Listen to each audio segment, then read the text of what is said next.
I'm Joshua Bardwell, and you're going to learn something today. It's time for another FPV camera roundup. You know, these manufacturers, Foxeer, CaddX, Runcam, they're making new cameras so freaking fast, I can't even keep up. I feel like if I made a new review video about every single new camera they came out with, I do nothing but make videos about cameras, and that'll be pretty boring for everybody. So what I do is I wait until there's a few cameras that I think are really good. I grab them, I put them all together in a head-to-head roundup so you get the most value for your time. And you can decide which of these you like best. And notice I very carefully didn't say which one is best, because the best camera is going to depend a lot on your personal preferences.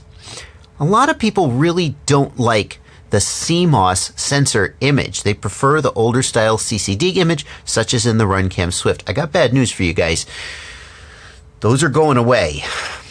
They're not going to be around too much longer for reasons, market reasons. So find a CMOS camera you like, because the CCDs are going away. Anyway, sorry for the bad news, CCD lovers. These cameras are all CMOS cameras, but I think some of you are going to think that they're the best looking CMOS camera you've seen to date. So let's take a look at what we've got in the roundup.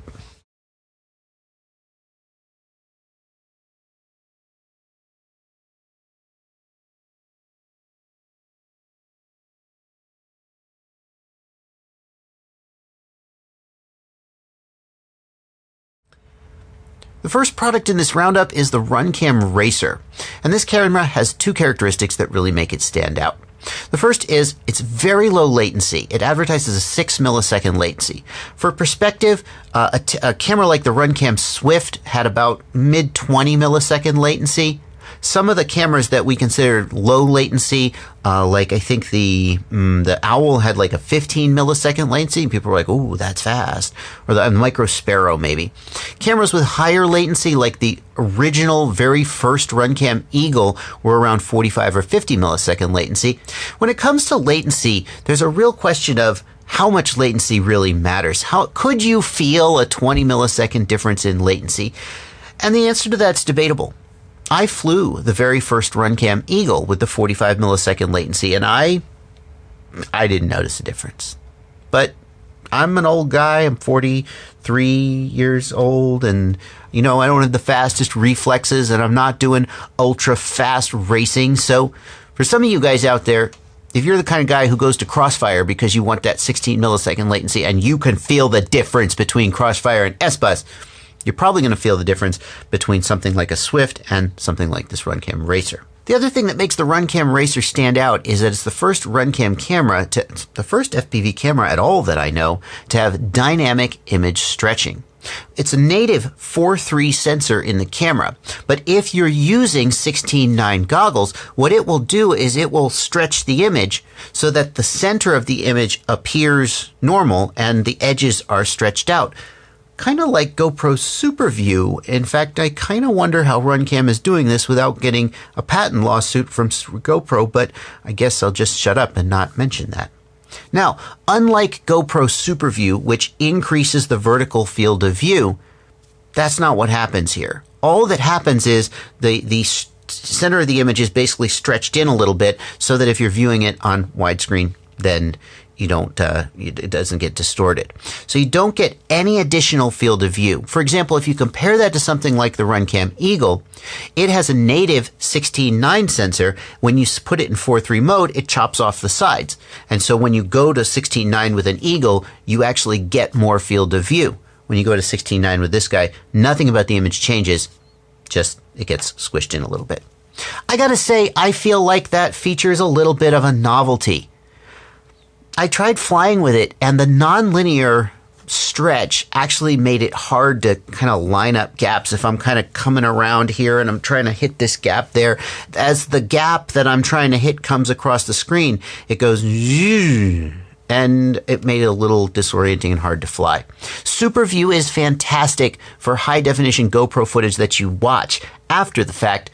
I don't want Super View in my FPV goggles. All that being said, I do think this is a really good camera. I like the image quality. I felt like the dynamic range was not quite as much as the Runcam Eagle, but overall, I think a lot of people are going to like it. You decide for yourself when we take a look at the image comparison. One final thing to say about this camera is that you can see that it's got the TX-RX interface. And what that means is that you can hook it up to the UART on your flight controller. TX and RX will go to any spare UART that you've got. And then in the ports tab, you'll choose Runcam peripheral. And then you'll be able to use camera control to control the OSD menu. The downside of the TX-RX interface is that if you've got one of these little joysticks like this, it doesn't work. Now, this camera can be ordered with the standard analog interface if you prefer, but if you're going to be using it with a flight controller, and if you know your flight controller has a UART spare, the TX-RX interface is way, way better, because the TX-RX interface is just guaranteed to work 100% of the time, whereas the camera control, the analog CAM-C interface, it's not as reliable. On the other hand, it is super annoying that now if I want to hook this up on the bench and like just fiddle with it, I can't. I have to hook it up to a flight controller to adjust it.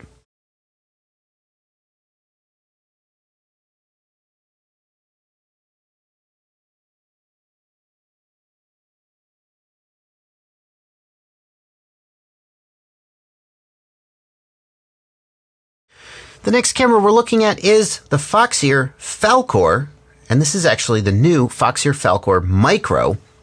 The Foxeer Falkor is a new image sensor for Foxeer, and I think that's a good thing because their sort of staple camera, the Predator, I've never liked it. I just never have. The Predator V1 and V2 had a really prominent blue color to the image. The Predator V3 fixed that, but still, I've just never liked whatever it is that Foxeer is doing with the Predator. So how good is the new sensor? You'll get a chance to decide for yourself when we get to the image comparison part of this video, but I gotta say, I like it way, way better than any Predator. Other than that, nothing really stands out about the camera in terms of its feature set, but that's not really a slam on the Falkor as much as it is a sign of just how good these cameras are. It's got built-in OSD with voltage monitoring and call sign. So if you've got a flight controller that doesn't have a built-in OSD, you can use something like this. All you guys out there with the Wizard X220, you're going to be buying cameras like this. By the way, the Racer also has built-in OSD. I didn't mention that. One final thing that has to be said about the Falkor is that its latency is very high. And some of you are going to hear that and go, oh, well, I don't care. That's all I need to hear. I'm out of here. Okay. I flew, like I said before, the first Eagle with about 45 millisecond latency. I never knew what the fuss was about. So if you're a hot snot, young whippersnapper, get off my lawn, racer, ripping through gates at 89 billion miles an hour, this isn't the camera for you. But if you're an old fogey like me doing freestyle with a little bit of room to spare, maybe the latency doesn't matter.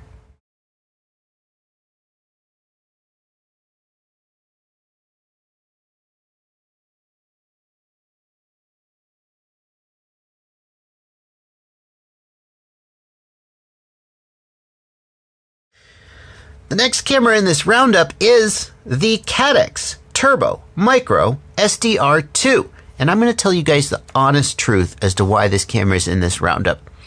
I put this camera in a build. And I was like, okay, I'm building a quad. Oh, well, here's a camera. Let's try this out. And then I forgot about it. I'm sorry, CaddX. CaddX sent it to me to review. I'm a terrible person. I put it in the build. I was flying. And then later I put some motors on that quad. And I was testing the motors. And the whole time I was testing the motors, I was saying to my friend who was with me, wow, the JB Micro Eagle looks so good. This is the best. This image looks so good. I can't believe how good this camera looks. It's the best camera. Ah! And when we landed, and I looked at it, and it was the CaddX, I was like, because I knew, number one, I knew that I would have to come clean to you guys about that. It's a good looking camera. I thought so myself. And also, so I'm coming clean.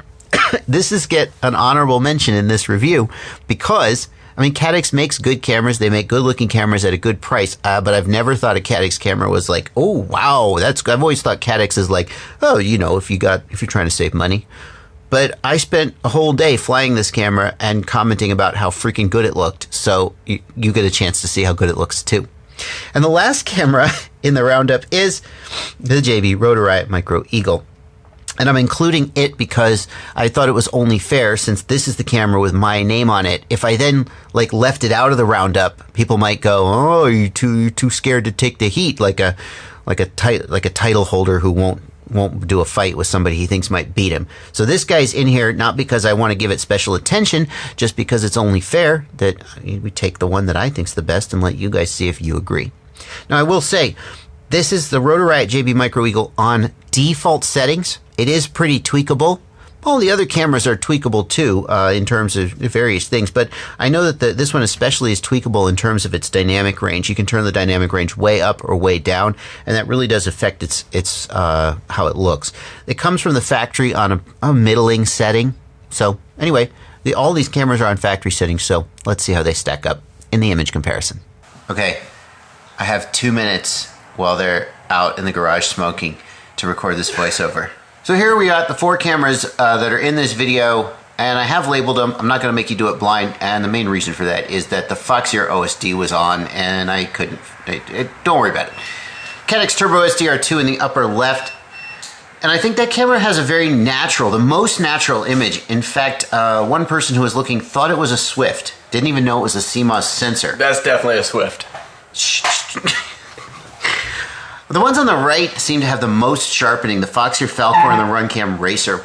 The Runcam Racer does have a sharpening setting that you can turn off. We have it on here because that's how it comes by default. And as a result of the sharpening, they have a little more little more digital image noise, sort of a shimmer. The Eagle in the lower left is known for having that shimmer, but on the JB Micro Eagle, we've turned down the sharpening to kind of mitigate that effect a little bit. Because JB, when he puts his name on something, I mean, it's solid, you know? And I gotta get through this. Here in this section, what I'm doing is I'm looking at the dynamic range of the camera by pointing the camera up underneath the porch, looking at the roof, and now pointing at the sky and then the roof. We're seeing how quickly the cameras change their exposure to adapt from the brighter to the darker to the brighter. You can replay that as many times as you want. Shine bright like a diamond. Also, notice that the Runcam Racer is having some artifacting along the edge of the lines. In this section, I move past this fence just to give a sense of how much sort of fisheye there is in the lens as things are moving past. Normally, this is where I would cover the lens and do an exposure. I don't do that on this run. I must have just forgotten. And here I put it that the fine detail of the branches of these trees is great for bringing out that shimmer or that digital artifacting, as well as moving the camera like this helps bring out some of the fisheye in the lens, give you a sense of how sort of linear versus how much fisheye there is in the lens.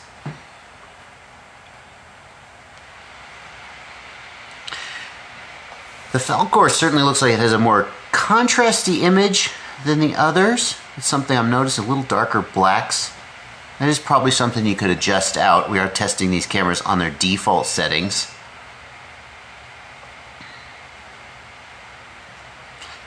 And as we come around here, just getting a sense, look for shimmering or artifacting in the lines and the vertical lines of the barn. And here we move past these obstacles to see, again, how much fisheye there is in the lens and the rough field of view of them. And that's going to do it.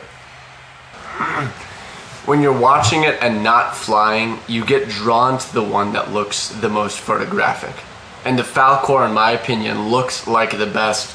On top of that, actually flying it yourself, your eye will be drawn to different things. Exactly. That's more what I'm getting at. Even if I were just to fly this, it's like, oh, wait, that one looks really good. But it doesn't matter what looks good. It matters what gives you the information to fly.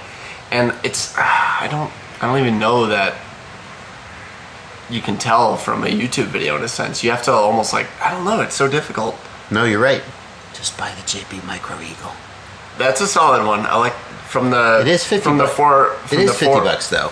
It's freaking expensive. How much is the Falkor? The others are like 35, 37. Yeah.